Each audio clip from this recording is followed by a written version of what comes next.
এবং এই প্লাস্টারের জন্য ইউজ করা হয়েছিল সুপারি, বেল গাছের পাল, মেথি। আমার পেছনে থাকা অ্যাম্বাসেডারটা দেখে নিশ্চয়ই বুঝে গেছেন যে ইনস্টাগ্রাম আর ফেসবুকে ফেমাস হওয়া এমন একটা জায়গায় আমরা এসেছি। ঠিকই ধরেছেন, আমি এসেছি আমাদের সবার পরিচিত।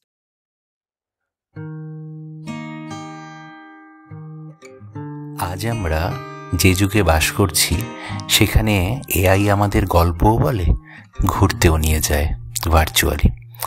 কিন্তু কলকাতার বুকে এমন এক জায়গা আছে যেটা শুধুই জায়গা নয়, একটা সময় যন্ত্র, যেখানে ওয়াইফাই থাকলেও সময় যেন থেমেই যায়। আজ চলুন সেই পুরনো কলকাতায় ফিরে যাই বংপথিকের ব্লগে ক্যালকাটা বাংলোতে। বাইরে এতটাই বৃষ্টি হচ্ছে যে ভাবলাম বাড়িটায় ঢোকার আগে গাড়িতে বসে কিছু কথা আপনাদেরকে বলি। ক্যালকাটা বাংলো যে রাস্তাটার ওপরে অবস্থিত, সেই রাস্তাটির নাম রাধাকান্ত জিউর স্ট্রিট। এই জিউর শব্দটা আপনারা, আমিও অনেক জায়গায় শুনেছি। এটার মানেটা কি? এটার মানে হচ্ছে দেবাত্মা বা ভগবান। তো আমার ধারণা যে এখানে বহু বছর আগে কোনো শ্রীকৃষ্ণ বা রাধাকৃষ্ণের মন্দির ছিল, কারণ রাধাকান্ত মানে রাধার প্রিয়, অর্থাৎ শ্রীকৃষ্ণ। নমস্কার, সকলকে স্বাগত জানাই আমার চ্যানেলে। আজকাল এআই আমার এবং আপনার মনের কথা সমস্ত কিছুই আগে থেকেই পড়ে নিতে পারছে, কিন্তু আজ আমি উত্তর কলকাতার এমন একটা বাড়িতে রয়েছি প্রায় 100 বছর আগে, যেখানে সময়ও যেন আটকে গেছে। আমি আজকে রয়েছি ক্যালকাটা বাংলোতে।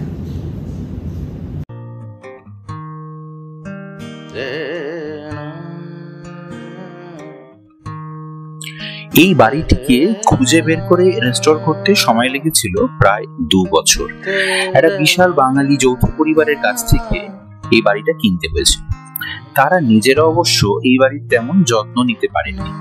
তবে ভালো দিক ছিল এই যে বাড়ির আসল স্থাপত্য একেবারে অক্ষত ছিল। তাই এই বাড়ির মেরামত কাজ করার সময় কোনো অতিরিক্ত আর্কিটেকচারাল পরিবর্তন আনা হয়নি, বরং সবকিছুকে আগের মতো রাখা হয়েছে।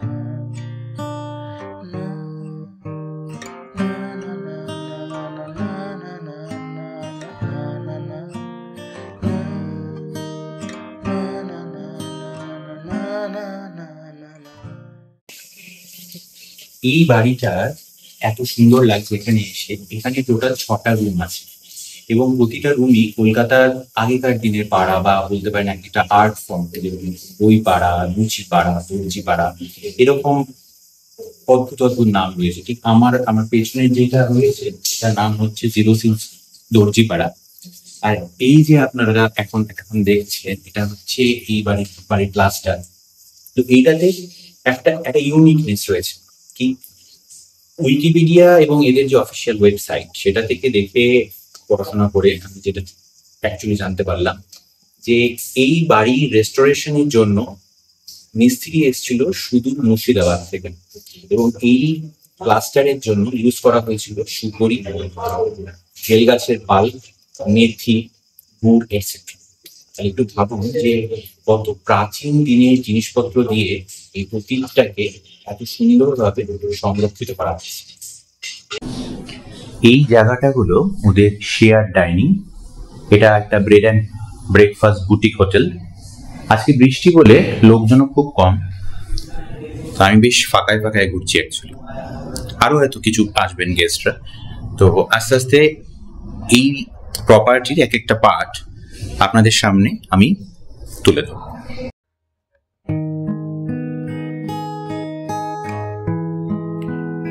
কলকাতা একসময় পরিচিত ছিল সিটি অফ প্যালেসেসের নামে। আজও সেই ঐতিহ্যের অনেকটাই রয়ে গেছে, যদিও কিছুটা পরিত্যক্ত, কিছুটা ভাঙা। আমরা মজা করে বলি যে কলকাতার হেরিটেজ টিকে আছে অর্থনৈতিক স্থবিরতার জন্য। এই পটভূমিতে ক্যালকাটা বাংলো একটি ব্যতিক্রম। হ্যাঁ, এটা এমন একটা প্রজেক্ট যেটা শুধুই মেরামত নয়, যেন ইতিহাসের প্রতি এক বিনম্র শ্রদ্ধা জ্ঞাপন। আজ যখন চ্যাট জিপিটি, এআর, ভিআর আর স্মার্ট হোটেল আমাদের চারপাশে, তখন এটা এমন একটা জায়গা যেখানে টাইপরাইটার এখনো চালু থাকে, খড়কুড়ি জানলায় আলো ঢোকে, আর দেওয়ালের রঙেরাও যেন গল্প বলে। এটাই তো আসল ডিটক্স, তাই নয় কি? এটা এমন একটা টাইম মেশিন যেখানে নিজেকে আবার খুঁজে পাওয়া যায় বা নিজেকে পুরনো দিনের কলকাতায় নিয়ে গিয়ে ফেলা যায়।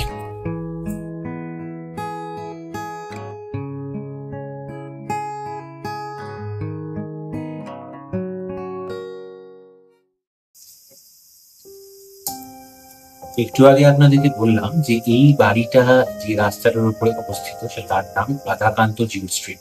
রাধাকান্ত জিউ আসলো কি করে সেটা তো বললাম। শ্যামবাজার মেট্রো থেকে এই জায়গাটা মোটামুটি খুব কাছে, তো শ্যামবাজারের নামটা শ্যামবাজার আসলো কি করে? দেখুন, এই অঞ্চলের আগের নাম ছিল চার্লস বাজার, কিন্তু এখানকার একজন বিখ্যাত ব্যবসায়ী শোভারাম বসাক তার আরাধ্য দেবতা শ্যাম রায় অর্থাৎ শ্রীকৃষ্ণের প্রতি শ্রদ্ধা জ্ঞাপনের জন্য এই অঞ্চলের নাম করেন শ্যামবাজার। তাহলে এবার আপনারা কি জানেন যে হাতিবাগানে হাতিটাকে? এখন সামনে দেখুন সুন্দর ওয়াল পেন্টিং আর সেই আগেকার দিনের সুইচ, এটা আর্ট ডেকর। আর উপরে দেখুন লেখা আছে নতুন বাজার, অর্থাৎ এই রুমটার নাম। এবং তার একটা short history, Calcutta bungalow.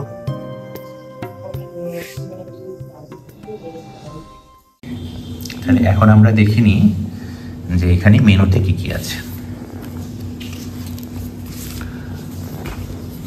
Breakfast, continental, Bengali সব কিছুই আছে এখানে আপনাদের জন্য। স্ক্রিনে রইল সমস্ত কিছু একটু ডিটেলস। ফ্রেশ লাইম সোডার মতোই এখানে ভার্জিন মহিতো, জিঞ্জার অ্যালে, গন্ধরাজ ঘোল, ফ্রেশ সিজনাল জুস এটসেট্রা আছে। হট কফি, আইস টি এগুলো তো আছেই। স্টার্টারের মধ্যে রয়েছে এই জিনিসগুলো। এখানে পাস্তাও পাওয়া যায়, পিৎজাও পাওয়া যায়। স্যুপের মধ্যে রয়েছে broccoli and almond soup, cream of mushroom, chicken clear soup. মিষ্টির মধ্যে রয়েছে ডাবের পায়েস, গন্ধরাজ পুডিং। আচ্ছা, নলেন গুড়ের আইসক্রিম এখানে পাওয়া যাচ্ছে 175 রুপিস। এছাড়া মিষ্টি দই, সন্দেশ রসগোল্লা তো রয়েছেই। আর এটা রইল ননভেজ মেইন কোর্স।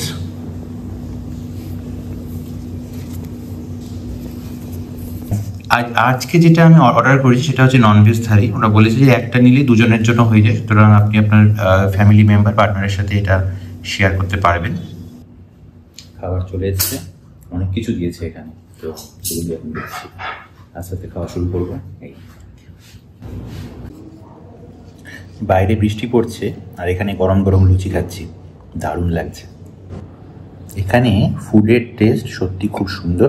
ভেটকি মাছের একটা ফ্রাই দিয়েছে যেটা খুব সুন্দর। তো মোচার চপ আছে, আলুর দম আছে, ভেটকি মাছের পাতুরিও আছে। বেশ ভালো খেতে লাগছে, বেশ ভালো। বাঙালির শেষ পাতে মিষ্টি দই আর মিষ্টি। অপূর্ব মিষ্টি দইটা, অপূর্ব।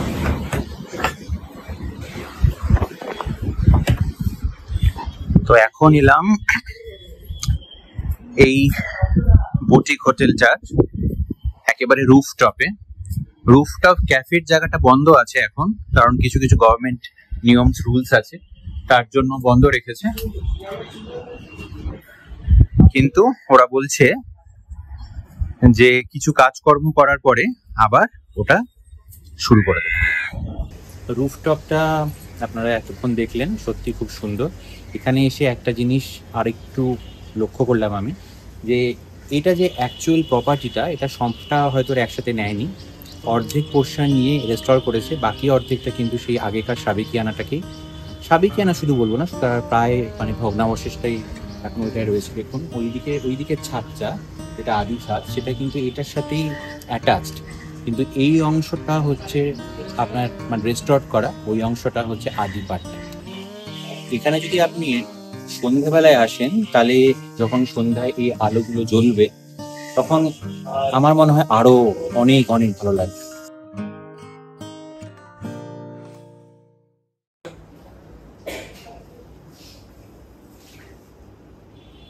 এই রুমটাতে অনেক কিছুই আছে, ডিফারেন্ট আর্ট ফর্মসের বই আছে, প্লেটস আছে, ছোট ছোট আইডলস আছে, ডিফারেন্ট আর্ট ফর্ম। এগুলো গিফট হিসাবে যদি আপনারা কাউকে দিতে চান তাহলে এখান থেকে নিতে পারেন as a souvenir. Calcutta bungalow শুধু একটা হোটেল নয়, এটা একটা মুভমেন্ট। পুরনো কলকাতাকে বাঁচিয়ে রাখার, একে ভালোবাসার, একে ভালো রাখার। এখনকার দিনে যেখানে শহর হারাচ্ছে প্রতিনিয়ত তার নিজের চেহারা, সেখানে এরকম একটা রেস্টোরেশন আমাদের আবার শিকড়ে ফিরতে শেখায়। তাই এআই যতই আধুনিক হোক না কেন, এমন একটা অভিজ্ঞতা মেটাতে পারে না যে কোনো কোড। কারণ জীবনের আসল মজা লুকিয়ে থাকে ইতিহাসের মোড়কে। এই ভিডিওটা ভালো লাগলে লাইক করুন, সাবস্ক্রাইব করুন, আর কমেন্টে জানান আপনি কবে যাচ্ছেন ক্যালকাটা বাংলোতে।